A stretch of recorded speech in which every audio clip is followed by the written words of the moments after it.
Hello and welcome to the We Are Birmingham podcast. I'm Chris Golding. I'm Matthew Elliott. And as ever, we're joined by the vegan. Good evening, Dave. How are we doing? Still not a vegan, but good evening. Good evening. Welcome back, Chewy. Thank you. Good to have you back. It's as nice as it was to have Brummy Joe standing in last week. It's good to have my what's the word? Sidekick. Partner in crime, sidekick. Yeah. I don't know. One of the two, or both. Did they use thanks. They use on Dog? Oh, was it on Dogma Hetero Life Partner? You what? Oh, life partner. You've never Dogma Hetero Life Partner? No. My hetero life partner. I've got no idea what you're on about. Dogma the film. Is this another film that you've never seen? Is that the one with It's Kevin Smith Matt Damon in it? Jay and Silent Bob. Yes. So every Kevin Smith film going. But yeah. So how are we doing, fellas? I feel tired and dishevelled. I probably look tired and dishevelled. It's been a taxing few weeks. Thanks for Brummy Joe for standing in last week, because it was a bit all very last minute, and I was out all day, and then I had to take one of my daughters to rugby training, and then we had some family stuff that we had to do, and it was just like, by the time I actually got settled down, it's like 11 o'clock at night. I was like, well, wouldn't have been recording at that point, so appreciate it. Unfortunately, it's not far off tonight. the fun hasn't stopped since then, so it's I just feel life is very busy at present, and trying pure to chaos. I actually have a sign out in our hallway. We have a sign in our hallway to come into our house. Live life love. See it says, no, it's embrace the chaos. that's literally the first thing you see when you come in. And this is me trying to embrace it, but feeling quite exhausted. And my other half is poorly at the moment as well, so it makes things even more difficult. So yeah, I'm glad to be back anyway, and say it's been a pretty good last couple of days for sports, certainly for me, for you as well. So yep. Yeah, I didn't get to watch much of the Seahawks game, but I caught overtime. Yeah, so it was a nice little win. Yeah, I was hoping to be in bed by that point, but that didn't happen. And then I couldn't get to sleep last night because I was just like absolutely pumped from the game. I found it very, very difficult to get to sleep. I was just I noticed Jeremy Dale tweeted at like 3 o'clock in the morning saying, still can't sleep, absolutely buzzing about tonight. No, I'm sure it's a bit different for him because he was obviously mingling with all the stars, I would assume. But yeah, I mean, even for me, it was, after all the build-up and everything, it was just some night. The atmosphere was incredible. I think it was probably the best atmosphere that we've had in probably a decade. Did Jeremy Dale just tweet that from like Spearmint Rhino or something at 3 o'clock in the morning with the rest of the celebrities or something? I don't know. It doesn't say his location on there, but I imagine not. But I wouldn't blame him if he was. Why not? Go out celebrating. Chris, are you a bit like one of the celebrities in Safe Standing? Do you have the opposite experience, where everyone's surrounded by you? Where what? No, it's gone over your head, hasn't it? I'm implying that you're the celebrity in Safe Standing. I did get shouted at again yesterday. So the last two games I've been shouted at twice. The weekend game, I was walking down behind the Gilmerick, and a lady walked the opposite way and just shouted at me, "We are Birmingham!" which was like, how do you even respond to that other than just going, "Hi"? And then last night, after the game, walking around the Tilton, I assume this is why you brought that up, Dave. Walking around the Tilton concourse to get out, and a fellow walked past me. What was it he said? Up the We Are Birmingham podcast. I was like, cheers, mate. But people love shouting at me. just aim it at me and just say hi. I'm happy to shake hands, say hi. I thought we established in the previous. Recognise you. So I thought we established in the previous podcast that you didn't want any more friends. No, that was not true. That is not true. I feel so bald-headed, bearded blokes are plenty at the moment. I feel sorry for other people that are bald-headed blokes with beards, because I imagine that they might get shouted at randomly too, but not have any idea what's being shouted at them. Someone goes up to them and just shouts, "We are Birmingham!" And they're like, hi. Yeah, very random. Anyway, let's talk about the game. It was the Blues have called it the blue carpet that was out last night. It was, a bit like Sunset Boulevard, with the sun setting in the background and all the Hollywood celebrities and stuff around. I saw that blue carpet thing, and I initially thought it was just for Rob McElhenney, and I thought that's a little bit weird, I'm going to be honest, but then I realised there's obviously more and more people coming through that way. But the build-up, I think it's probably worth talking about that before we actually get into the nuts and bolts of the game. Well, a lot of people were very critical about it, weren't they? There's a lot of people who don't like it and have said we're losing our identity, this, that, the other. I just think what they're doing is causing a stir. It's gaining impressions, gaining traction with celebrities, and all of that equals income. Yep. It's all about generating income for the club, and further interest in the clubs and in the game. Now, the two clubs probably sat down, and not sat down as such, but had a few messages backwards and forwards saying we should do this, get this person involved, get this person involved. The Eli Manning thing, calling up somebody. Hugh Jackman, and let's just try and create a little bit more hysteria around it, and just like with all these millions of followers. And Hugh Jackman was very close to going to Cornea this week, because The Greatest Showman's one of my favourite films, and I didn't like that. He's got to be on our side, especially with Ryan Reynolds, the beef, Deadpool, Wolverine beef. Surely he should be the opposite side. I haven't seen the new one, by the way. So the new one's just a 2-hour joke about an ugly dog. Oh. Yeah. Have you just ruined it there? No. I mean, there's more to it than that, but I'm just saying there's not much more to it than that. Oh, so you don't have to see it now. Ugly dog. Also, just to address the people that were moaning, what do they want? Do they want us to go back to how it was before, where we've got shirt sponsors with we've got corrupt owners and shirt sponsors of cheap knockoff vapes or something, and a ground sponsored by people who've never heard of? Nicolite, yeah. What are they? What do they want here? Do they not want the exposure and the excitement? Is it? I understand. I understand they don't want the kind of Americanization and over commercialization of football, but it's not going to not happen. And thinking, you want it how it used to. No one wants it how it used to be. It was shit. Do you know what? That can happen. Change. The game has changed. Yeah. The business. There's obviously like a big market for just creating more revenue and things now, and Blues are obviously probably one of the best already at gaining that traction and bringing in that extra money by finding loads and loads of different channels, because someone's got to pay for £15 million worth of Jay Stansfield, haven't they? So I'm not even sure I understand why people are getting that upset about it. It's because people just want something to moan about, because they can't really moan about much on moan about what's happening on the pitch, or they have to moan about what's happening off the pitch. It's a bit of a strange one. I don't completely understand it. I sort of get our identity, we're working class, this, that, the other.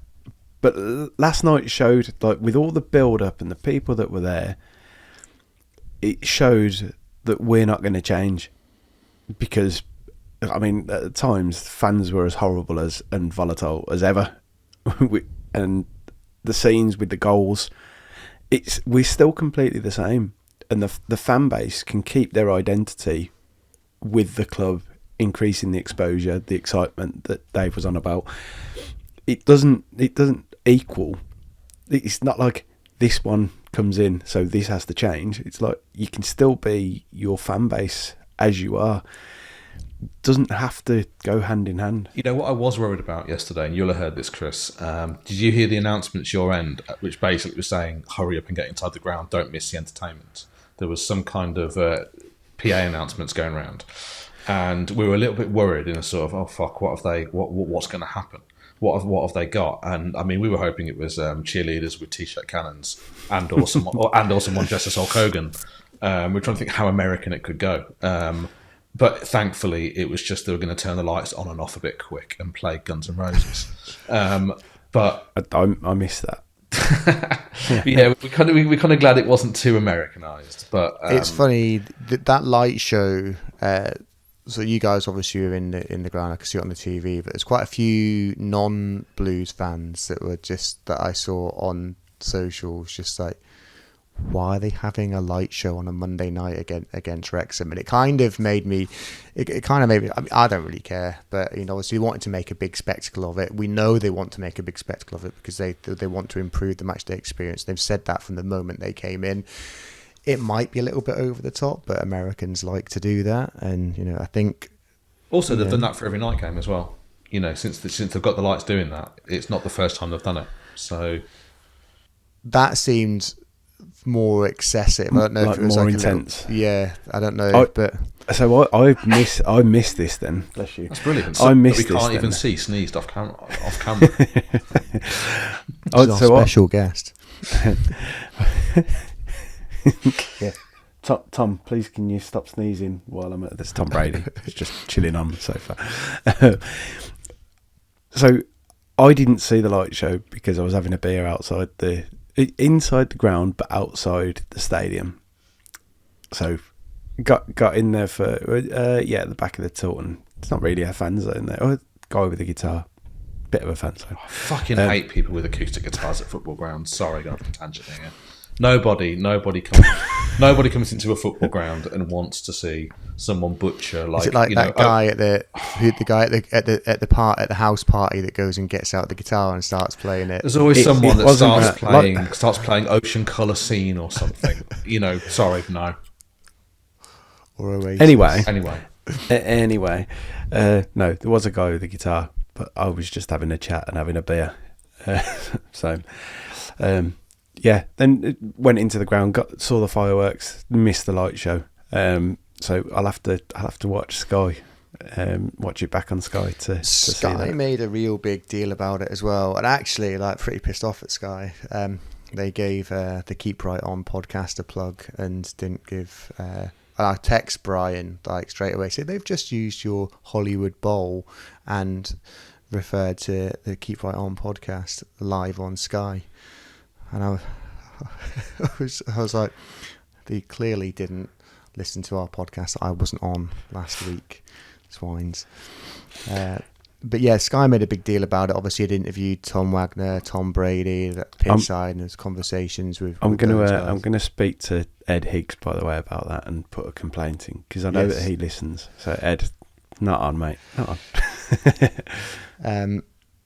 Yeah, so obviously you mentioned Sky Sports there, but broadcasting around 110 or definitely over 100 countries, mostly through Disney Plus. By 111, I counted them earlier. 111, is it? Yeah. From Africa to Zimbabwe. What Africa? Did the lot.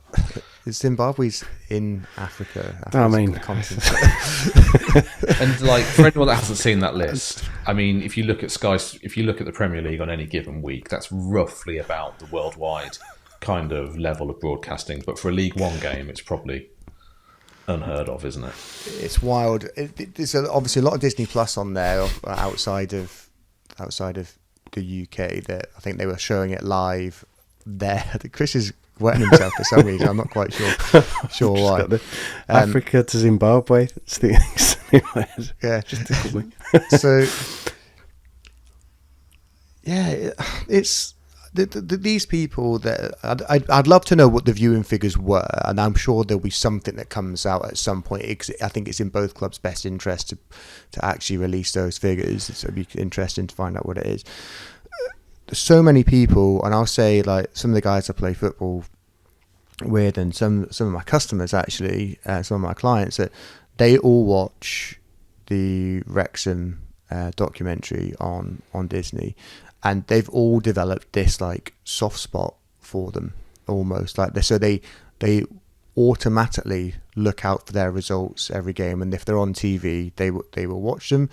That's what's come from the exposure that they've got through their TV show, which for them, absolutely brilliant. If they've all tuned in and watched that yesterday, you're going to think a lot of them have turned the TV off and maybe thought, I think I want to follow a bit of Birmingham going forward now and see what they're doing now. So at the end of the night, it's like turn the TV off. At the end of the day, whether Wrexham win or lose, it doesn't ruin their weekend or their week, because they aren't fans of them, but they sort of follow them. I'm hoping that that performance has just changed people's mindsets around us and what they think of around us.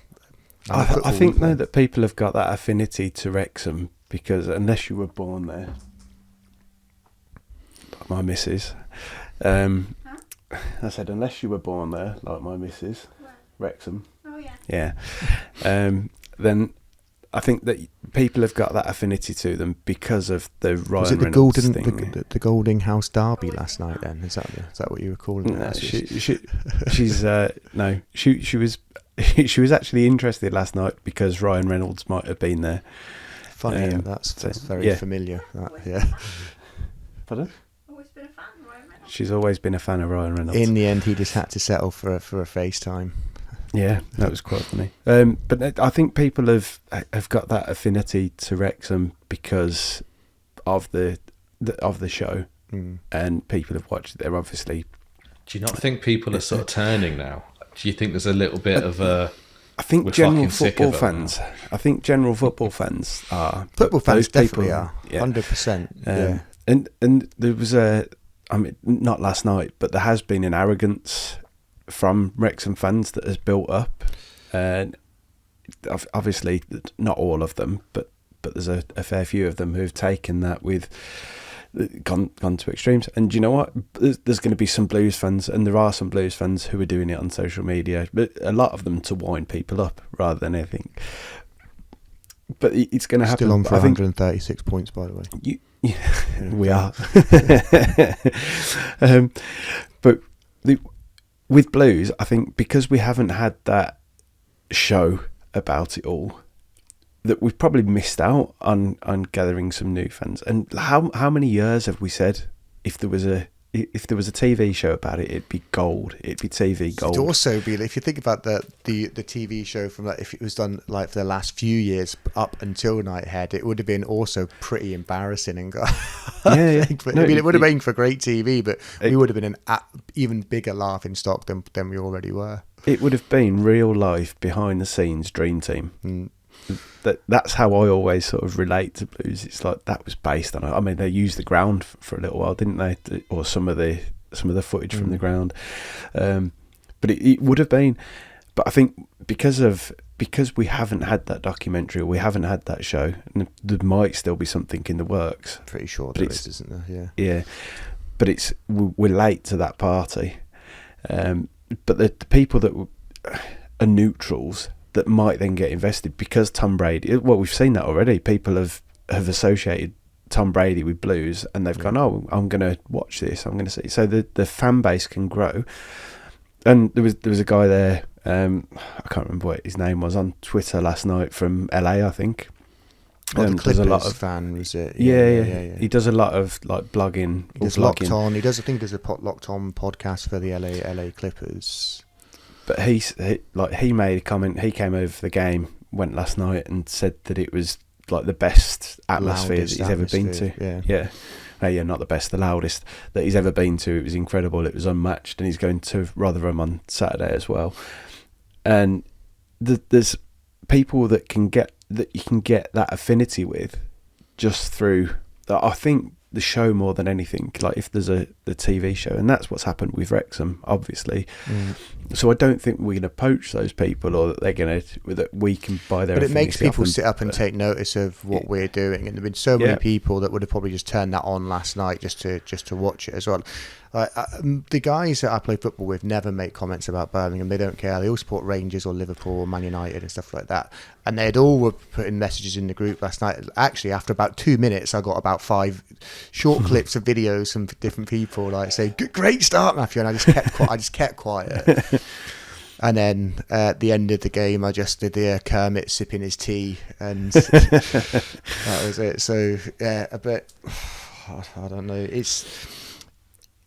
It's an important win for us in the eyes of, like, in terms of like who was watching, I think, because not only did we win, it wasn't lucky. It was at complete domination from start to finish, from about 15 minutes in onwards. We were really, really good. And I think it was important to send that message, not just to the rest of League One, but to everyone that was watching, to say that actually that we're not the laughingstock that we used to be, and we have been for the last few seasons, and we are here to win this league and get promoted, and then, you know, and go on our journey to the Premier League. And people will sit up and take notice.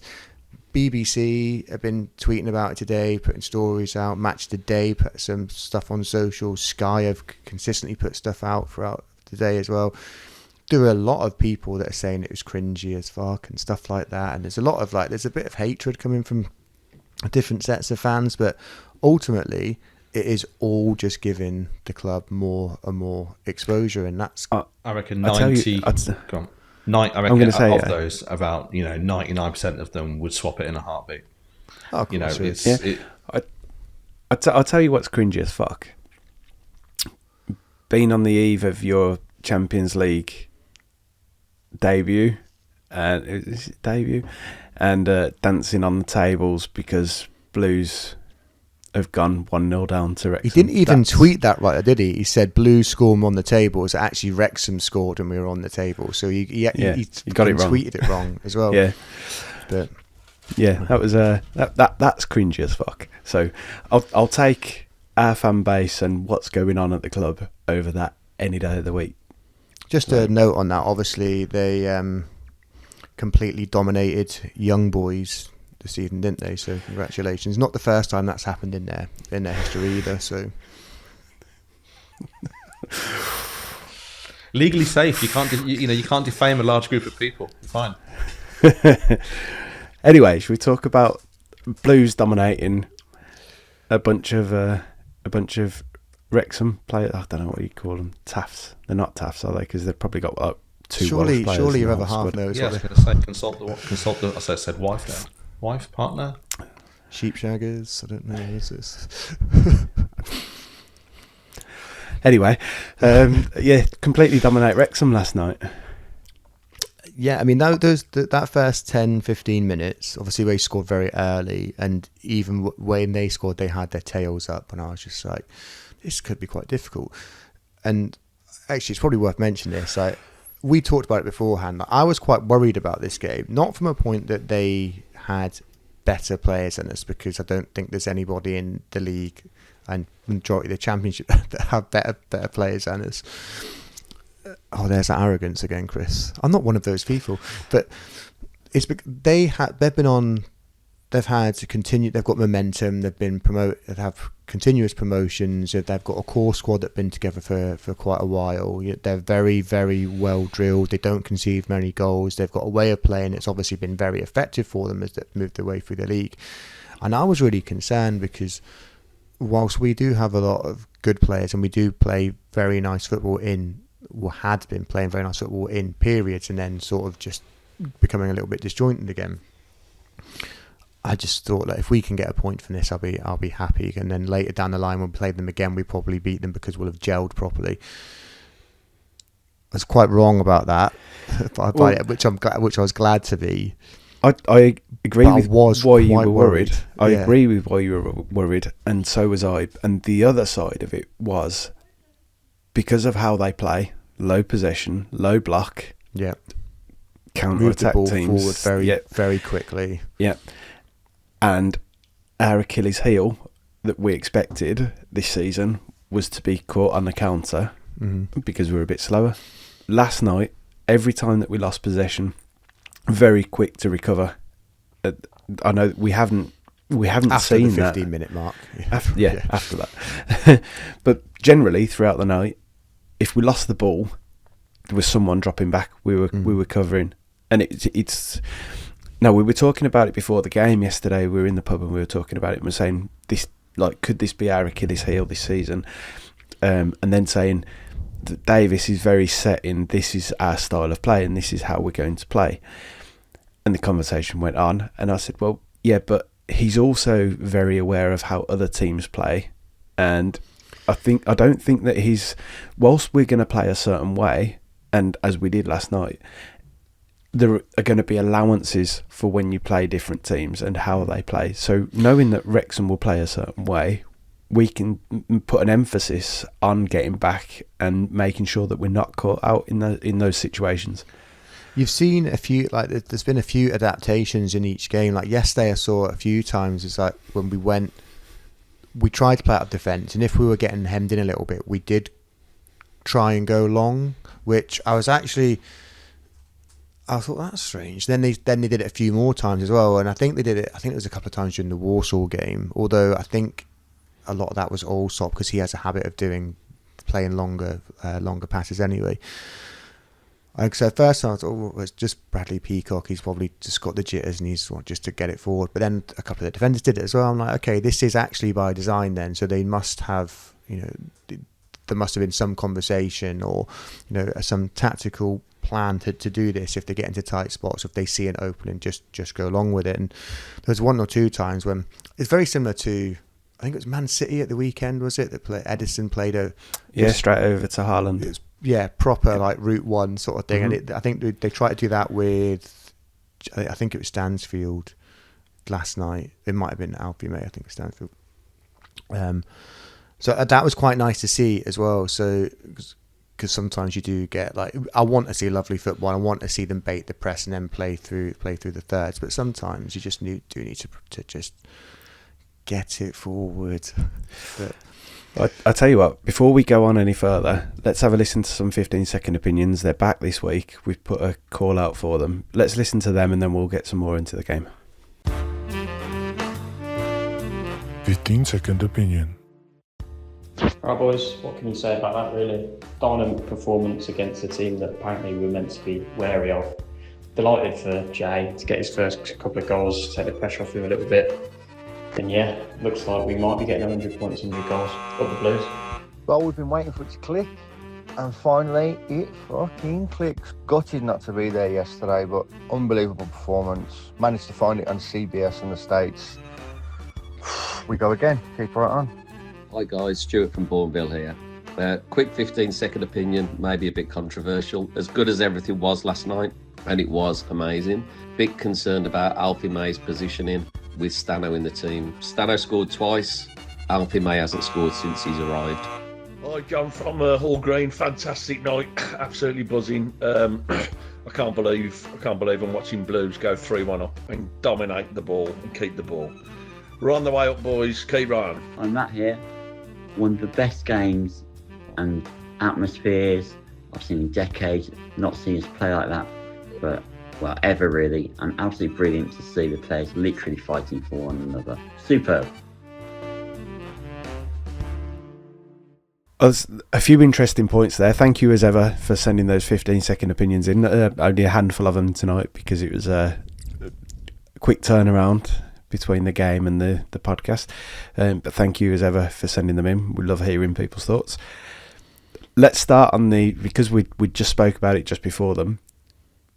Alfie May, Jay Stansfield, the positioning of them, or the where they're lining up. So if you look at our first goal last night, it actually came from Willemson, who granted should have been on the right, but he drifted in. Which when we spoke about him when we signed him, part of the I can't remember the guy's name who messaged who gave us an insight into him. Sorry, I apologise.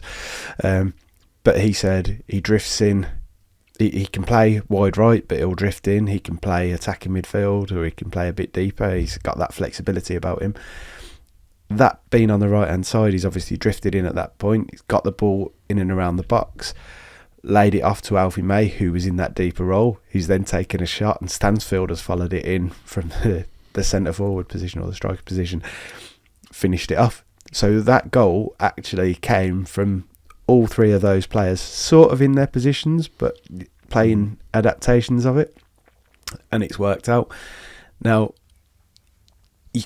I don't know whether you're going to get the best out of players. So I don't know if you're going to get the best out of Alfie May playing as an attacking midfielder. I think he'd probably be better further forward, and you'd have Stansfield right or in the middle. But it's hard to argue because it worked last night. So I mean, it's hard to pick fault when you've won 3-1 and you've been very, very impressive. I'd say very impressive. Let's say there's clear-cut chances were still... There wasn't a lot of them, was there, either? But it's hard to pick it.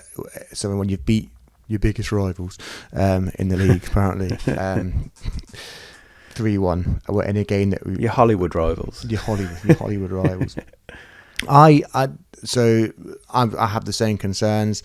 Can they play together? Obviously, they're both good footballers, so good footballers generally can play together. I am concerned that we probably still haven't found the right combination yet. For me, Alfie May needs to play through the middle as the 9, and then you've maybe got Jay as a 10 or coming off either side. I don't mind, because I think I'd actually might like to see him come off the left, actually. He apparently preferred the right, didn't he? The right hand side originally, yeah. But then there's talk in an interview recently where he said he was quite happy. He was wanting to play through the middle, and then he said they'll make it work. But he does like coming in off that right hand side, and he scored a few goals coming in and striking the ball across goal or near post sometimes, but slicing through the ball rather than where some players like coming in across it and striking through it. But yeah, for me, I think you're right. I think Alfie May, I don't think you're going to get the best out of him as Alfie May if he's not picking up those positions further forward. Worked his arse off. And he will. And then before he joined Cheltenham, he was at Doncaster, and a lot of Doncaster signed him from, I think, non-league, and he played a lot of his time on the right wing for them. So it's not alien to him. He can play, and he's actually he's a much better footballer than people give him credit for as well. He's not just a goal scorer. We've already spoken about this. He's actually technically quite sound. He's quite savvy. Very clever, very intelligent as well. He is. And then I think there was, before we scored... As a footballer, I don't know what his Mensa score is. Oh, right, so before he scored... I don't know if it's before he scored. He blocked a defender's clearance, I think, last night.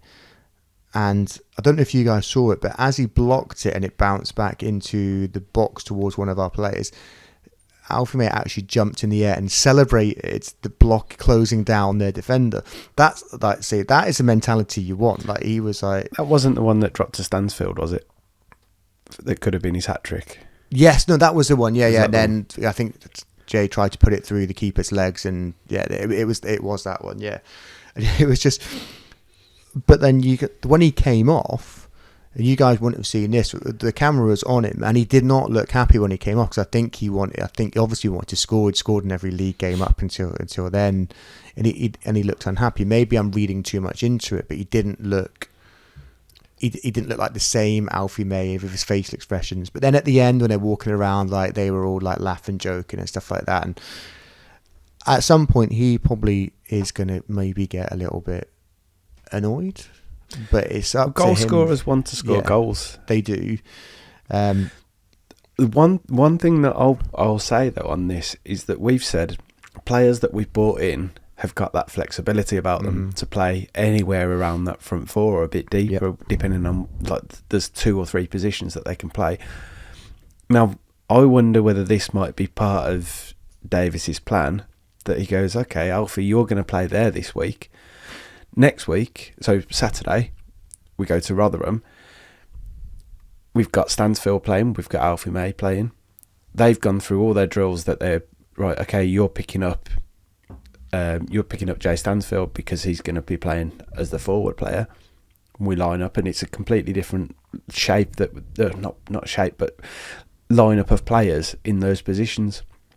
So everything that they've prepared for then goes out the window because we've rotated things around.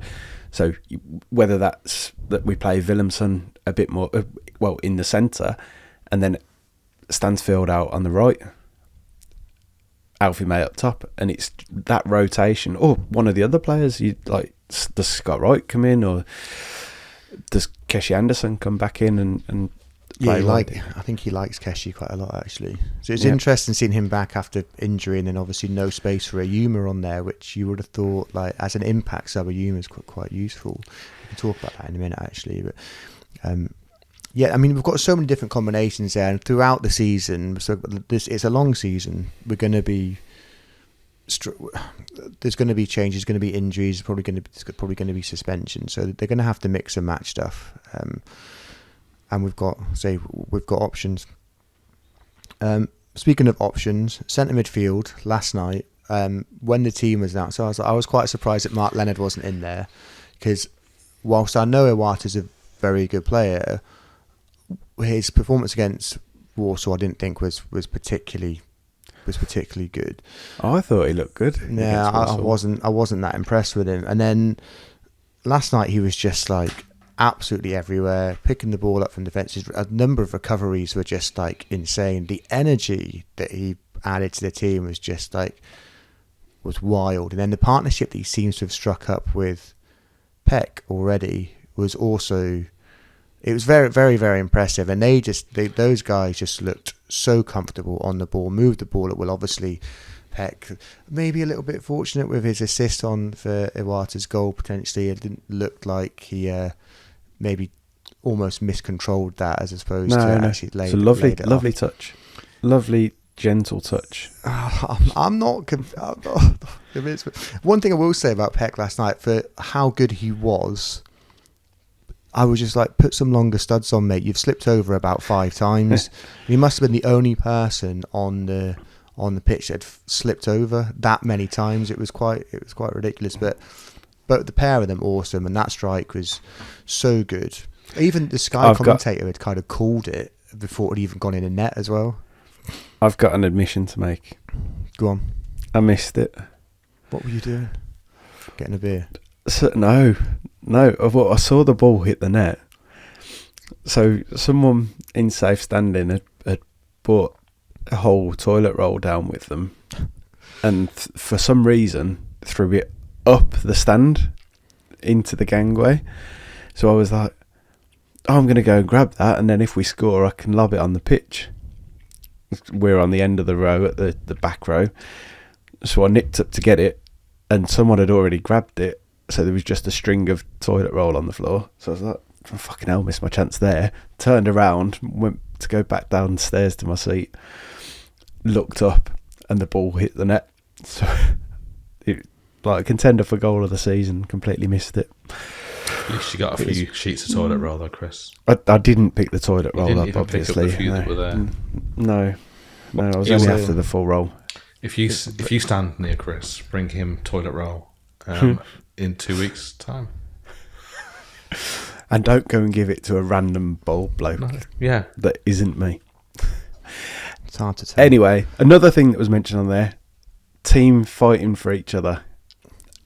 Now, when it all kicked off, it noticeably different from as it has been in recent seasons, where the whole team, as one almost. It was pretty much everybody but Peacock Farrell. That I don't think he fancies getting involved in anything physical, to be honest. But doesn't even fancy punching the ball, let alone in the face. It's harsh. Unfortunately, we've got 2 goalkeepers have the same problem with that. So Before that, what do you think about that first goal? Do you think he could have done more? Do you think he was basically muscled out of? No, I thought he was soft for it. I think it was soft, but this is the problem we have with both goalkeepers. They don't command the area. They don't claim the ball very, very well. They're not great with that sort of. He actually improved a bit afterwards. I thought, well, he improved quite a lot, and his actually distribution was much better last night as well. Actually looked a bit more confident when he was on the ball. But I mean, I've seen fouls given for less, certainly in the Premier League, for those sorts of goals. You could argue maybe it was, but it was. I think as a keeper, you've got to be coming and absolutely launching yourself at it. And you've got to, absolutely, and I think also that as soon as it's been cleared, punched out, although it wasn't very far, but someone has got to be standing with Marriott or at least trying to block that shot as well. So defending wasn't great. It was quite disappointing, but yeah. Anyway, fighting for each other. Fighting for each other. Yeah. Obviously, for years gone by, we haven't had that, have we? Which obviously goes to show the mentality. And we saw Tom Brady clapping, applauding it. Yeah. But if you look at the Pats and when Brady was playing for them under Belichick, if there was a scrap there, their whole team would get involved as well. I mean, that's kind of more of an NFL camaraderie thing anyway, but that you can see why he was probably applauding. He wasn't applauding because they were fighting, he was applauding because they had each other's backs, which was probably... Or maybe he was applauding because they were fighting. He was just like, yeah, I love a scrap. Just don't hit my face. But you're right, in the NFL, in the good teams, when a quarterback gets nailed and they get protected by the players around them, their teammates, don't they? They get helped up. They get the other guys get pushed away. I mean, it was good to see that everyone sort of came over to not even to defuse it. It was don't be dicks. Just went off, didn't it? So I thought Keshy Anderson for a moment was going to get himself in a lot of trouble, because he was like, I was like, well, I've not seen this Keshy Anderson wasn't like, I didn't see this side of you last season. I tell you what surprised me though. They went through all those bookings. I think, was it 4 bookings in one go? Cannon, McLean, they did Mullins, they did Bielik, Cochran, Anderson. Cochran didn't get booked, which is... Oh no, he got booked. Did he get booked later? No. So I thought that Cochran had got... No, it wasn't. It was Bielik's second yellow. That was idiotic, that was. Yeah. But when it was all kicking off, I think there were 4 yellows, and then Paul Mullin didn't get one. And it was like, how did he not get one? Yeah, he got one. And then literally 30 seconds later, yellow card. got one afterwards. Yeah. And it all came from, because they obviously, when Cochran came down, I don't know if you've probably seen the replay since, but when Cochran came down and landed, he stepped on Mullin's head. So I think I haven't seen that bit back. I saw him trying to take a bite out of his leg. Well, he didn't actually do it. Or not, no. I changed when my he mind landed, because I'm on TV. his heel hit Mullin's head. So Mullins obviously thought that Cochran had tried to stamp on him. He hadn't at all. I just think Cochran didn't realise where his head was. He just got up and then went to do his thing. Obviously Mullins a bit of a leg man, or he likes a taste of Cochran. I don't know, but he didn't do it. It was a bit weird though, I'll be honest, to even do that. And then I think it, as you say, probably thought better of it. I'm on TV, and I don't know if he's got a history of biting, or just a bad disciplinary record or not. But he's one of those faces now that you just look at and think, oh God, just could never tire of punching. And then obviously James McLean gets involved like he always does. I'll tell you what, on the bite, or non-bite but nearly bite, I did see a few people saying he wanted a taste of success. That's very, very good. I like that. That's the taste of promotion. That is. That's it. I mean, he's had a couple, so he'll know what they're like. This is true, but it was quite fun to see the scrap, wasn't it? I was a little bit disappointed that we're not, people are losing their heads a little bit, I think, or certainly Wrexham were, but it's probably what this could happen a few times throughout the season. I think with Wrexham it's probably going to be what's the word, escalated, or just be a little bit more intense, because they're used to winning. They're used to winning games, and probably not used to having teams dominate them as much as we did yesterday. Although, I mean, possession wise, they only sit around 35 anyway, don't they? But I think, you know what I mean, that we're going to frustrate teams so much that people are going to lose their shit. I mean, did you see that thing the other day where the goalkeeper and the defender were playing keepy-uppy with each other over that, like the opposition player? Did you? No. Have you not seen it? I imagine most people will have seen this. It was a league game in, don't know, somewhere in Europe, I think it was. They were doing, the goalkeeper and the defender were doing keepy-uppy over the striker. Basically, he's passing around him. The striker like just Piggy in the middle. Yes, so someone was being treated off ball. There was an off ball incident where the ref was looking at someone receiving treatment, wasn't there? So the game had stopped, and then there was just a bit of back and forth, wasn't there? Yeah, and he basically. So it wasn't like during the game. He couldn't get the ball. He was wanting to get the ball, couldn't get the ball off him, and just like. It's just like, I think he just took out the goalkeeper, didn't he, and then got sent off for it. But you know, this is the equivalent of, like, we're doing that in game, like Ole's around people. They're going to get frustrated. There are going to be people that kick out. We are going to react to it.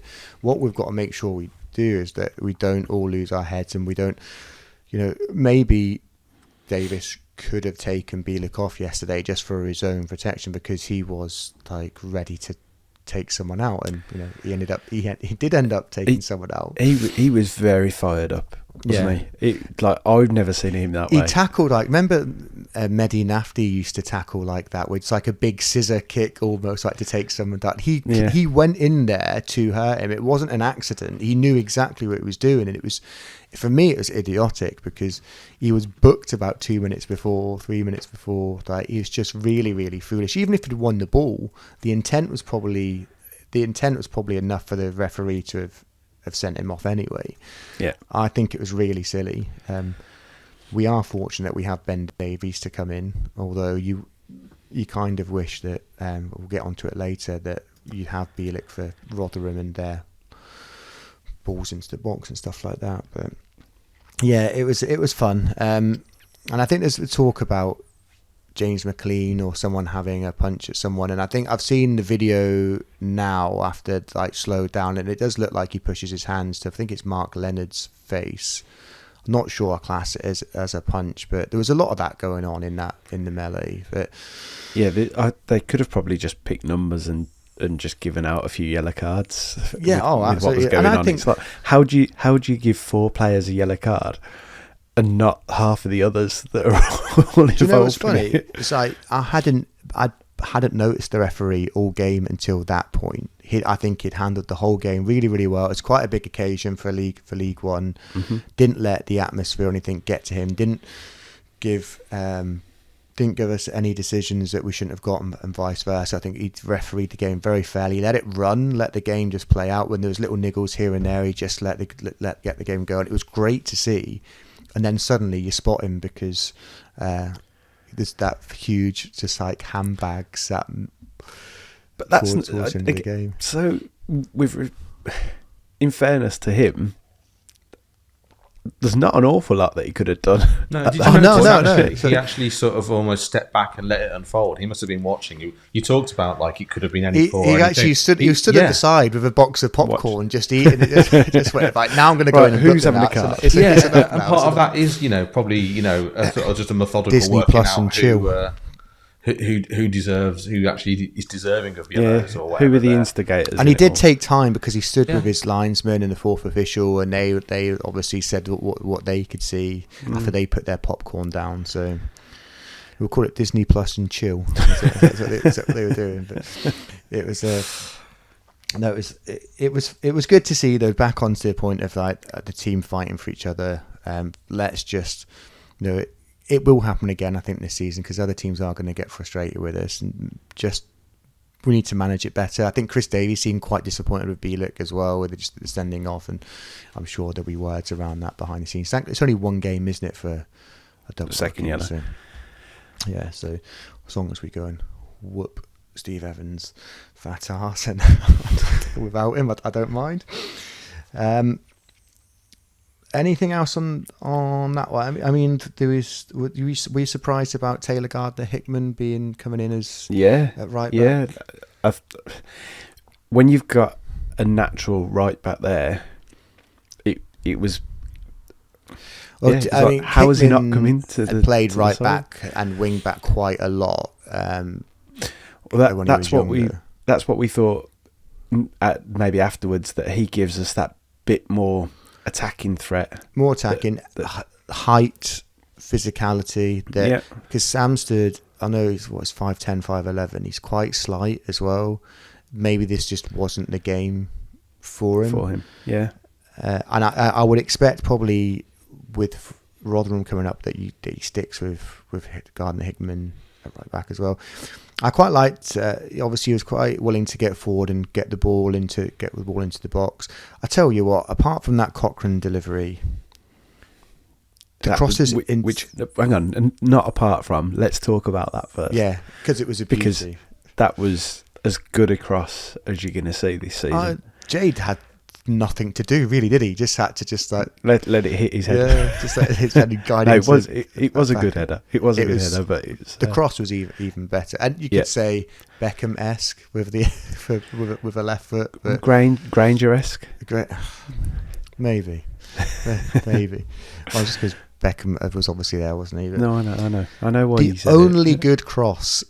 I thought the deliveries from wide were absolutely appalling. Set pieces, I thought again. Still can't blame Ashley Cole for that at the moment. No.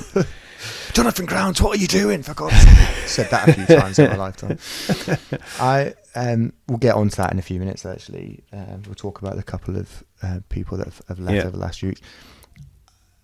Yeah, the balls into the box have got to improve. What I will say is that the combinations between the players are improving, and we seem to be able to move the ball into the box a little bit more with a little bit more ease now. Well, that was mentioned in the 15-second opinions.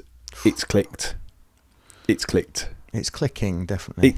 I think last night was the one where it was it's a turning point for sure. I think like the confidence that sleeping last night is waking up. But yeah, I thought last night I really think that was a clicking of clicking performance. That it was an understanding from people. Once they got going, the confidence was there. They knew where each other were. And for the last 20 minutes, half an hour of the game, it was like Wrexham were a dying bird on the floor and we were a cat just patting it around and playing with it. That's how it felt at times. It was just like toying with them. Anyone that outside of the goal, maybe it was a goalkeeping error. Anyone that you weren't particularly impressed with yesterday? No, I think that even so, players out of position. I just thought everyone put a shift in it. I thought everyone contributed. The only one would be the goalkeeping question, I think, for me. And I think Chris Davis has made his mind up on who is his number. I know that the point was we're not having a number one. I think that he's made his mind up on who is number one. So I think there might be a change later down the line, but it certainly won't be this early on. I will say that I'm still, apart from, I think it was a 10-minute spell against Wigan, I'm still waiting to see Emil Hansen do something significant. His crosses, when he does bother to cross, are not just like, I think he played his part in Iwata's goal yesterday, and he got out of the way of the shot. But he played his part in the goal by passing the ball, which people have criticised him for, because he doesn't cross. But then as long as you creating stuff with the ball. I think I checked his stats the other day, and I think he was averaging less than one cross a game. I don't know what it is now. It's probably when he does, he'll pick up the ball, he'll play like a 1-2 with Cochrane. He'll give him a chance, and he'll maybe play the ball back again, or you kind of just want to see him do something a little bit. There was a couple of times yesterday when he had the opportunity to run at a defender, and he just didn't do it. And I'm like, Is this by design, or is there something just not because I want to see him go. We've seen him go on the outside. We've seen him go on the inside. We've seen him. All this clips of him, all those goals he scored. Like he looked far more direct, and I'm just not seeing that from him. And I'm a little bit. Is it a confidence thing? Like it could be by design. We'll never know that.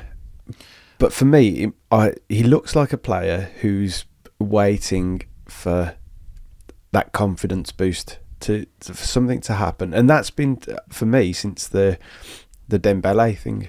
In pre-season, when he sort of lost his place, he now feels like he's looking for that spark to come back, to do something, to score a screamer, or to, I know you got to take a shot to score a screamer, but to do something that sparks him. And then I think he's gonna be a player, but he needs that spark. I hope he is. I mean, the statistics reflect that he should be more direct, he should create more, he should score more. At the moment, I'm not seeing very much from him. I'm just a little bit. I spoke to somebody else about it, and who had a very, very similar view. Who he just said like he's just not got it, and I'm like, I mean, it's still early days. I mean, we're not even 10 games in yet, but. Apart from a few minutes against Wigan, I'm not seeing it either. But I mean, it's going to be very hard to change that team for the Rotherham game. Apart from the enforced change, I would not be surprised if he did bring Anderson in on that left hand side instead of Hansen. I'm not having a go at him. Obviously, that bloke in Northern Ireland doesn't rate him. I just need to see more, and I'm still just not seeing it. And I'm sure it will come, but you know, we saw glimpses of it in pre-season. We saw glimpses of it against Wigan. It was the game last night. We dominated the ball, and we had flurry after flurry of attack, and very rarely crossed the ball. Obviously, was involved in the goal. Was he involved in 2 of the goals? I'm trying to remember if he was involved with Cochrane's or not. He's definitely involved in Waters, wasn't he? Yeah, and the first one was Gardner Hickman into Williamson.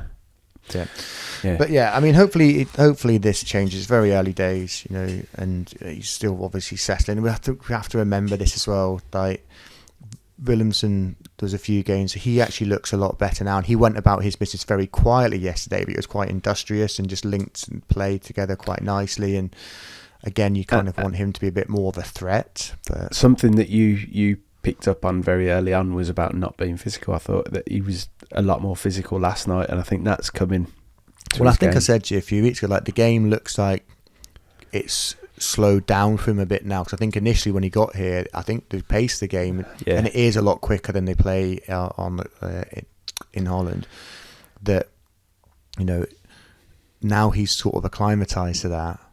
He's given himself a little bit more space, he's finding pockets of space, and he's linking play quite nicely, and just wanted to be a little bit more of a goal threat potentially. But no, I say it's very hard to pick fault in that display. We went out and in a game that I was quite very nervous about actually before. I think lots of people were. And we went out and we did the job. So I touched on it a couple of seconds ago. There's been a couple of coaching staff exits since the last podcast, or the last podcast that I was certainly involved with anyway. So Ashley Cole, I guess, was the first one. I think we thought that might happen anyway. Yeah. Do you know what it does? For me, it maybe suggests that Carsley's close to that England job permanently. I mean, I've said for a long time that he was going to get that, and I think there'd always been... The plan had always been to groom him, if that's the right word. But can't groom his hair, can he? For the role. So bald head and beard. Yeah. Not that he's got much, or a bit stubble, isn't it? So it wouldn't surprise me. It wouldn't surprise me if that was the case. But it looks like he's getting a job with the FA full time. But I mean, Ashley Cole's still living like in Guildford, isn't he, or Surrey or somewhere that he was commuting every day. I mean, that can't be, or every other day, whatever he's doing, can't be fun for for anybody. No. So No. Well, Paul Furlong used to do similar, didn't he? that's why he used to have a dodgy hamstring. He should have got himself an automatic, shouldn't he? But Yeah. Or a yeah, chauffeur. It's. I remember driving. I think it was. I remember. It was You remember driving Paul Furlong around? I drove past Paul Furlong. There was a night Blues had won.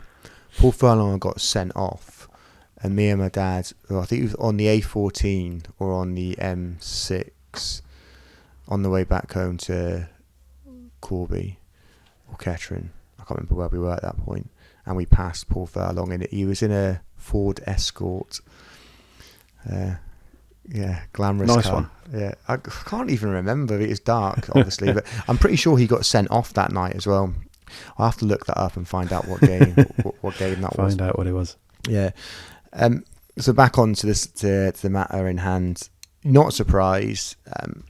Obviously, he was never a Chris Davies recruit. He was not even a Wayne Rooney recruit. He was a club recruit, and I think he came with quite a high profile, obviously as a player, but he has quite high profile as a coach. Not sure we maybe ever saw the best of him as a coach. Certainly not from a set pieces point of view, but I'm not sure what he was doing under Davies. But I can't say I'm disappointed. Can't say I'm shocked. Interesting that they've gone for Jonathan Grounds. I know talking of a good reputation in coaching, I've heard quite good things about him. So I'm ultimately not surprised that he's moved up. Has he moved up now? I know that he was filling in.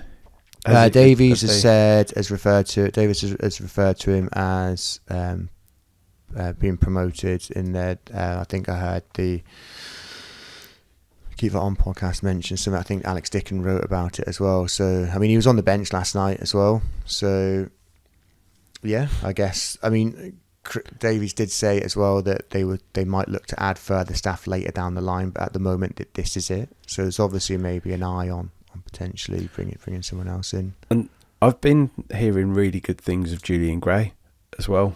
Because he's been at the club. Is he coaching the academy at the moment, isn't he? Yeah, I've been hearing a lot of good things about him. So it wouldn't surprise me if he sort of works his way up as well, especially if there's an opportunity going that's left by Grounds, and you can use that as a promotion point almost within the club. Career escalation.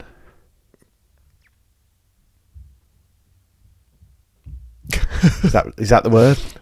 Career progression. Progression, yeah. That's the word, not escalation. Progression. I don't know where that came from. So yeah. Good luck. See how they get on them. Yeah. The other one. So before we do move on, I think the Ashley Cole one, like when Chris Davies came in, I think we were probably expecting a bit of a clear out. Didn't happen then. It was probably us not wanting to sack him and say, well, if you want to stick around, you can. That opportunity came up to go and coach the England team, the first team. He's probably on a little bit better money than he would have been with was it the under 21s that he was with Carsley? Yes. Yeah. So a bit better money, I would have thought. So he doesn't need that commute. He doesn't need the role here. So it probably sort of ties in with that. It wouldn't surprise me, like we've said, about Carsley getting that full time, and then he's got the role there coaching the England team. And then if he was to do another part-time job, or no, a club job on the side of that, or as well as that there was maybe something around based in London that he could take on. Anyway, Daesh being the other one. Yeah, so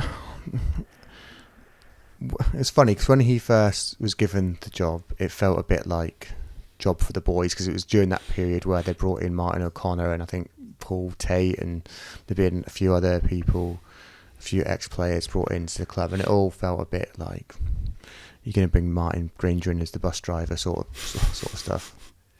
He's a train driver, isn't he? Yeah. So, and ultimately, when Kevin Francis coming in as security, yeah, on his police Is he a badges. Mountie, isn't he? Yeah. Yeah. Oh, a Canadian was. police officer. Is he actually a Canadian Mountie? police, yeah. I don't know, yeah. The Canadian police officer, yeah. They're not the same thing, are they? One Not the rides same. horses and big caps, hats. I just think of the Mountie as the wrestler from like WWF in in the 90s. I just think of the TV show. Oh yeah. Anyway. Yeah. God. Yeah. Due What was South? that called? Due South? Due South. That's Due South. it.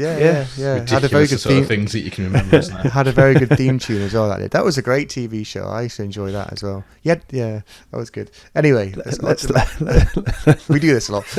On to the matter in hand. That's a different podcast. So. Yeah.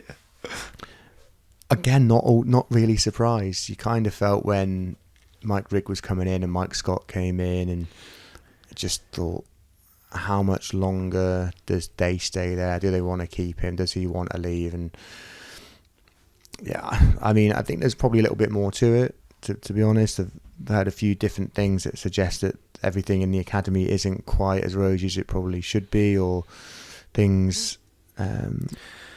not as united as it should be. Yeah, this was probably the best way to put it. And we've been here before, but when we were there before, we were in pretty poor condition under really poor ownership. So we've now got people with experience in different roles within the club that, you know, we should hope they can try and level this out. They're making this big push for Cat 1 status. So they need people who are pulling in the same direction as what they're trying to do from top to bottom.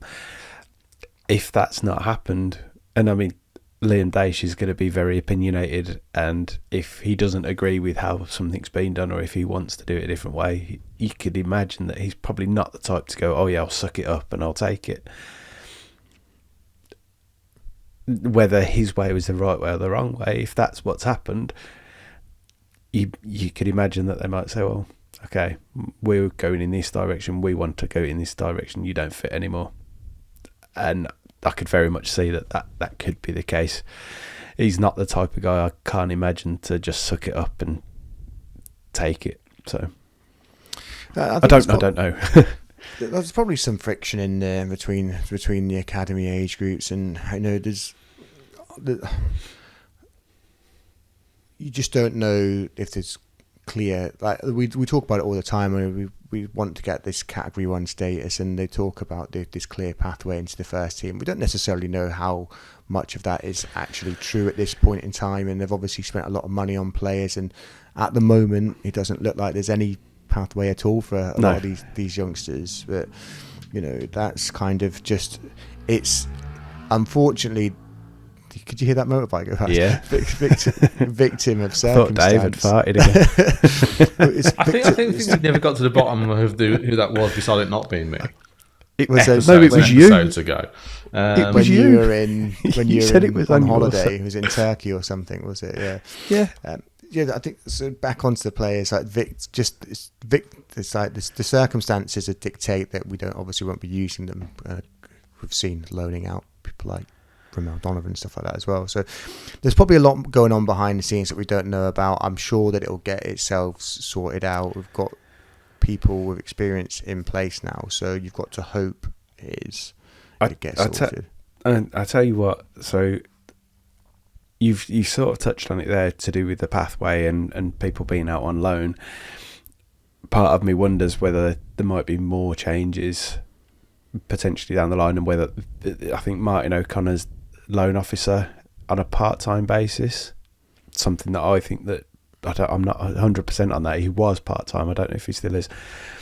But for me, I think that the club, if they're going to push the academy, players need to get decent loans, and that loan officer role needs to be a full-time job, and you need to be well switched on, well connected. Whether that would suit O'Connor and going forward, I don't know. Whether, and that's not based on anything. It's just that I think that role needs to be a full-time role. You need to be really switched on, because players need to be going out on loans, and you need to see what they're doing. I can't see that as a part-time job. and it wouldn't surprise me if there were changes there in future. Maybe not for a little while yet. It might not be seen as an importance at this point, but whether that became a full-time role for O'Connor or somebody else, yeah. But that wouldn't surprise me. That's only because you've just mentioned that I went there. I think Martin O'Connor he's obviously a good influence around the place. He's round a lot and a well-respected guy. So it'd be good. I suppose it'd be good to have. It's good to have those people around, and that's why, like I said, Julian Gray before. Apparently, he's a really good influence, and he's very highly rated by them. So I think that's the mentality that they're wanting around the place as well. But yeah, everyone's got to be pulling in the same direction. It's just part of that rebuild, isn't it? The part of this journey of just making the club world class, I guess. So I know that a lot of fans hold him in high regard, and you think about it, like he wasn't even at the club for that long of a period. I think we'd signed him from, I want to say, Cambridge. Barry Fry signed him for like peanuts, and then we'd sold him to Coventry a couple of seasons later. I think it feels like he might have been at the club a lot longer than he actually was originally. People like those players that put everything on the line as well, don't they? And no nonsense. Yeah, I mean, he would have headed a fucking jumbo jet out of the box, wouldn't he? Yeah, and I think people love that and appreciate it. So yeah, certainly the old school, one of those 6,000 will have lovely Liam Daish. Right, gents, after all the excitement of Monday, all the Hollywood razzmatazz and all the excitement, it's we're all looking forward to Rotherham away. Yes. I've said it numerous times. It's one of my favourite away games. It's an hour and a half up the road. They've got some great little boozers, and it's a nice little ground that isn't overdone for the size of the club that play there. You're not expecting fireworks and flames then? Well, no. Maybe a few fireworks actually, but on the pitch, if we start taking the piss a little bit too much, but no, I love Rotherham. Rotherham away for me is not the town, but the game. Hates the town and the people. This could have been a good segue there, because isn't their stadium like the New York Stadium on New York Way? So we could have gone from Hollywood to New York, Dave, but you missed it. Sorry. Let down by my lack of knowledge of sponsorship grounds. Anyway, why don't you like the people of Rotherham, Chris? I didn't say I don't like the people of Rotherham. He just likes pints of gravy. You don't like Rotherham? I don't dislike Rotherham, but it's not New York. As much as they try and call it New York. You think they're hoping to convince people? Is there a small park area they think Central Park? It's like Robinho when he went to Man City and he accidentally joined the wrong Manchester team. It's like they're hoping that like someone accidentally goes to the New York Stadium thinking that they're joining New York Red Bulls. Rotherham's a great little away game. It really is. If you haven't been, you need to do it and to go and have a trip there, because it is a class little place to go. As an away day, I like coming home afterwards. But yeah, Steve Evans, mentioned him earlier. Angry Ribena Berry. Yeah. I mean, it's what did he call us the other day? The Real Madrid of League One, Real Birmingham. He referred to us as. Is that what he called us? And he called Wrexham the Harlem Globetrotters. Now you'd think it might be round. Yeah, that's what I thought. So it should definitely be the other way around if you think about it. Do you want this wore stupid hats? Yes, he wears a sombrero, but he has Mexican heritage or something ridiculous like that, doesn't he? Or did I just make that up? There is. I think I might have made that up. I'm not sure. Let's listen to a Rotherham fan's opinion for the game, and I'll look that up to see if it is actually true in that. Okay, song. Right. So we're going to listen to this is Joe Roebuck, who plays for the Internet Millers, which play in the Supporters League that our Blues fans team, WAB team, playing. I've done well there, haven't I? Anyway, yeah. They play for Internet Millers because the IFA used to be an internet-based team. So the Blues team used to be called Net Blues. That was the Blues supporters team. It was all when like internet mailing lists were a thing of like communicating. It's obviously gone way past that now. So yeah, let's listen to what Joe's got to say about Rotherham. So our thoughts on Rotherham's season so far, it's not been brilliant. I think we've definitely underachieved compared to what we expected coming down the leagues, but to be honest with you, the squad that we had wasn't good enough and we've had to complete the rebuild.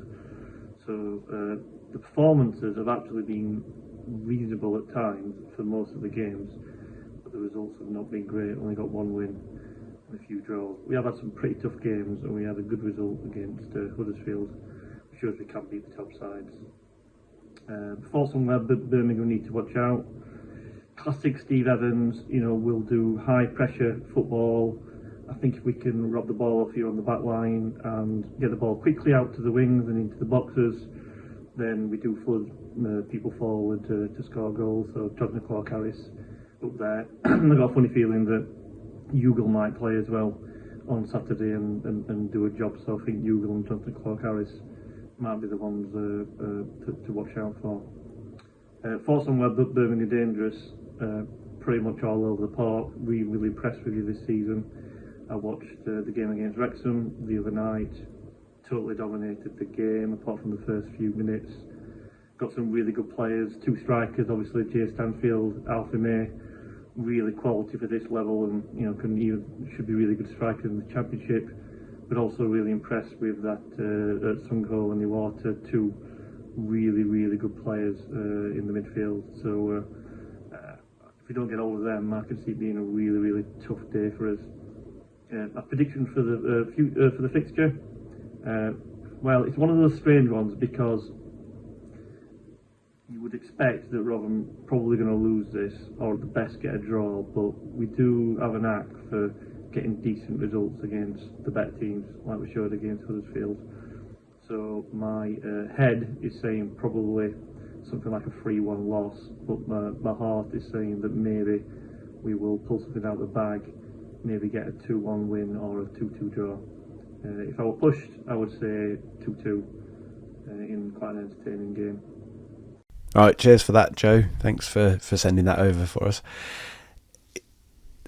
It's the Steve Evans effect is one, so we shouldn't be nervous. Just before Steve Evans thing, I made that Mexican thing up. He just wore a sombrero once or a few times because they were on the beach or something, and then there was a bit of a fan clamour for a sombrero for Steve, and he wore flip-flops and shorts, and they did that a few times. Anyway, so you mean Steve Mexican. Evans is not Mexican? Not Steve. Steve. He's not Steve Evans not Sanchez. Steve Sanchez Evans. So not only I don't know Mexican, why I thought that. You're accusing him of cultural appropriation as well. I reckon I'd read it somewhere, just automatically thought it was true.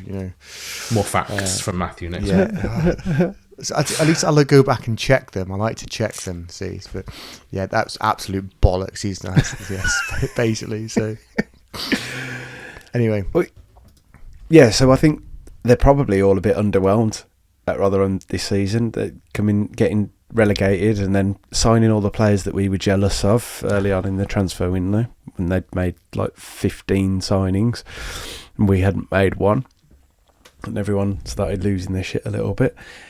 But it's the Steve Evans effect can come into play.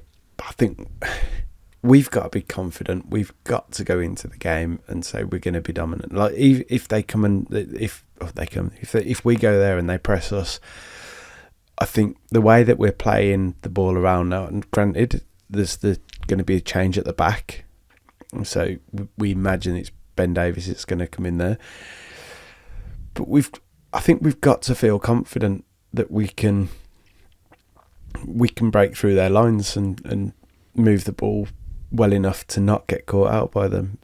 The Chris Davis thing is the mentality is that mistakes will happen. So there's every chance that we might get caught out, but we're going to go there. We're going to do it, aren't we? What do you reckon about the lineup? I think with obviously Sanderson still injured with his sort of swollen foot thing. So worth noting on that point. I was, when we did last week's podcast, I was completely unaware that Sanderson, that anything had been said that Sanderson was injured. Wasn't aware that he was injured. I think you're not the only one. There's been a few people I've saw that means Sanderson might get back as well. No, he won't. He's out injured for quite a while. I had no idea. We talked about it last week. Like Joe said that he realised afterwards. I was completely unaware. So it hasn't been something that's like shouted about. But then I suppose because he's not in the team anyway, it's one that's gone less noticed and less mentioned. So Davies straight in for update on my foot as well. Still broken. Still broken, I think. Scanned it? No. I was meant to, but I'm out of time. I think I broke my foot, Matthew. I did get to that point on the podcast last week, actually. Yeah. But yeah, sorry. Yeah. So Ben Davies to step in, you would think. I mean, there's no other real option, is there? Iwata's has played there. He has, but you're not going to break up that partnership in midfield. I wouldn't think you would. Yeah, but we didn't think that about Leonard. No, it's true. So. And I think Chris Davies does like mixing it around a little bit. I think what we will find throughout the season, I'm sure probably said this already, is that we might not ever have a settled team. Yeah. It's always going to be a little tweak here and there, and we might never see the same team frequently. As we've said numerous times, we've essentially got two first teams. So to keep everyone happy and to keep everyone fresh, you can rotate things, you can move them around. And I mean, worth talking about when we're talking about defenders now. Clara is obviously he's not just a one of the best right wingers in the league, isn't he? We saw glimpses of Mark Roberts over his time at Blues putting some crosses in. Roberts, for all his faults, Roberts used to put some great crosses. Yeah, really. But now we've got Clara, and he genuinely looks like he loves going forward.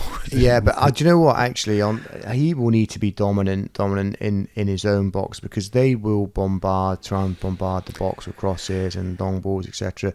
Without Bielik in there, we're going to need him, because I think any corners they get as well, they're going to have seen that against. They're going to have seen Wrexham's corner against us and think we just need to whip in corners under the bar, put Peacock and Farrell under pressure. They're going to see that as well, I think. So I think the back four goalkeeper remain the same. I keep Gardner Hickman at right back for physicality, height as well, because he's 6'2", 6'3", isn't he? He obviously gets up and down. And you need a Gardner in the team. You've got to keep the Gardner in the team. I mean, the only thing I'd change, it wasn't forced, would maybe be Anderson for Hansen, just again a little bit more physicality on that left hand side. But ultimately, I'd absolutely fine if Hansen starts in there again. But I think the only change I would make would be the forced one, which is Davis. Maybe think about switching Stansfield and May around, just to give them something else to think about. It genuinely wouldn't surprise me if we see a very similar lineup from that group of players, but that they're in different slots on the pitch and playing different roles. That really Williamson wouldn't surprise on the right, May up front, Stansfield is the 10 sort of thing, maybe. Or Stansfield out on the right and Williamson in 10. Yeah. What we want to see, there's a bit more fluidity between those and actually moving around, and even get. I don't think during the game. Yeah, I don't think Hansen's as intelligent to do that as like those three can. But you might get Anderson that can potentially do it. So many Sons there, just Anderson, Williamson. there's too many sons for. I've just got a house full of daughters. It's very it's very frustrating. You got Rocky. I've got Rocky. Yeah. I'll tell you what. Let's get on to some predictions. Yeah. First up, so last week, Roy AI and Reynolds predicted 3-1 Blues. Yeah. Got it spot on. Didn't get the bonus point for Alfie May, but he goes joint top of the table. Tell me you've got a do you know what? AI. Chuckle Brother. Chuckle Brothers. No, there's only one of them. The Chuckle Brother. Yeah. He's like the do you know what's really frustrating is that I threw that prediction in. I should have chat GPT'd it to have got one from him, but I put that prediction in. And of course you'd say that. Of course you'd say that. No, who else did exactly it? What you'd say.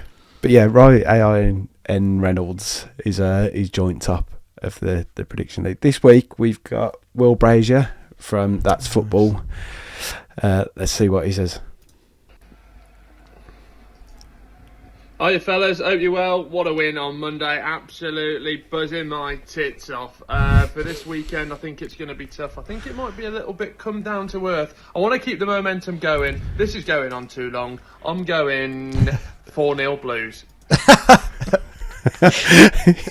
He stole my 4-0. That's quite funny. He said that about a bit of a come down because you have that. My dad always calls it after the Lord Mayor's show, and I've got maybe it's just typical Blues thing. I've got that in just burning away at me at the moment as well. But I'm going to try and remain positive. Just like the streets. I can't believe he's taken me 4-0. He's actually gone for Stansfield scorer as well. Shock. So that's his scorer. On to you boys. Vegan first. 3-0 Blues. Who am I allowed to choose this week, Chris? Who aren't allowed to choose? The rules get more complicated each week. So last week, so someone in midfield we're not allowed to pick. Last week you chose 1-0 Stansfield, so you got the bonus point for Stansfield scoring. You can't go Stansfield or May the week after you've gone Stansfield or May and they've scored. Did you get this far? Because that's just you can't pick the people likely to score. That's just cheating. You can't go. You can't go. Alfie May Stansfield. Alfie May Stansfield. Why not? Why not? No, you're just changing the rules. All right, go Alfie May Stansfield then. Well, you can't go Stansfield, but you can go Stansfield. Yeah. He can go Alfie May. So what are you saying? You can't pick the person you picked last week, or just fuck it, you can pick who you want. You can't go Stansfield. Yeah, the person you'd picked last week, you can't go. That's right. Okay, but we can pick other players likely to score goals. Otherwise, we're going to get to a point where we're picking Peacock Farrell because there's no one left to pick. So, okay, you can't go Stansfield. May. Because you picked 3-0 May. 3-0 May. Joey, you went 2-1 Blues and Clara last week, courtesy of Brummy Joe did it, even though I was going to go 3-1 Blues and Stansfield. Of course you were. Yeah. So I think I should have that backdated, like retrospective, so it's like added on to the bonus is you can choose Alfie May or Stansfield this week. So I am going to go. They'll score, I think. So I'm going to go 2-1 Blues. A late winner. Again, like you did last week. Yeah. A late winner that really, really upset Steve Evans. That he almost that his Mexican hat falls off. Yeah. And I'm going to go with Williamson.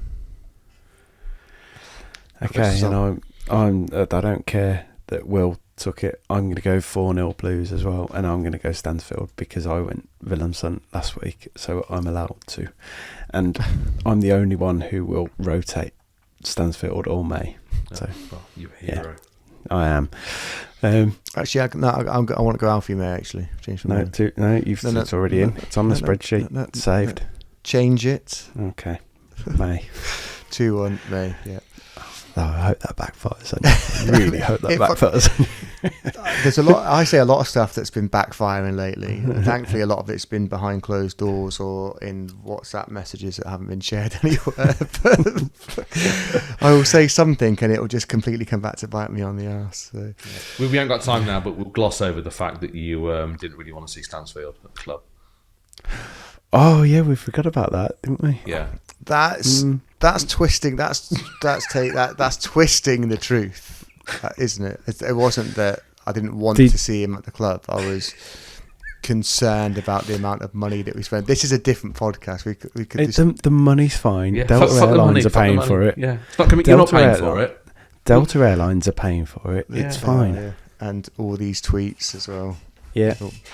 Yeah, all good. It's a conversation for another day, not after 100 after an hour and 40 minutes of 145 minutes.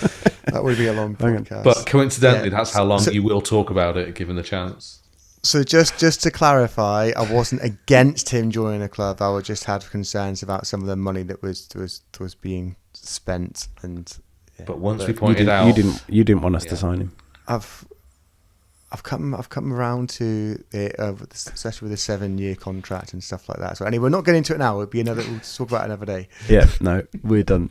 Right, enjoy the game, fellas. The next international break, we'll have a thing where a discussion on it. Yeah, we'll just have an episode of talking to you about why you didn't want Jay Stanfield. The transfer window in general. I did want him. You're just taking it out of context. We'll explain it at a later date. Anyway. Keep right on. Oh, you're better at that than Brummy Joe. Right. Thank you to everyone for listening. Enjoy the game if you're going to Rotherham. Have a safe journey. Enjoy the game anyway, if you're not. So I'm going. I'll see you there. And I love it. And until next time, thanks for listening and keep right on. Keep right on. Keep right on.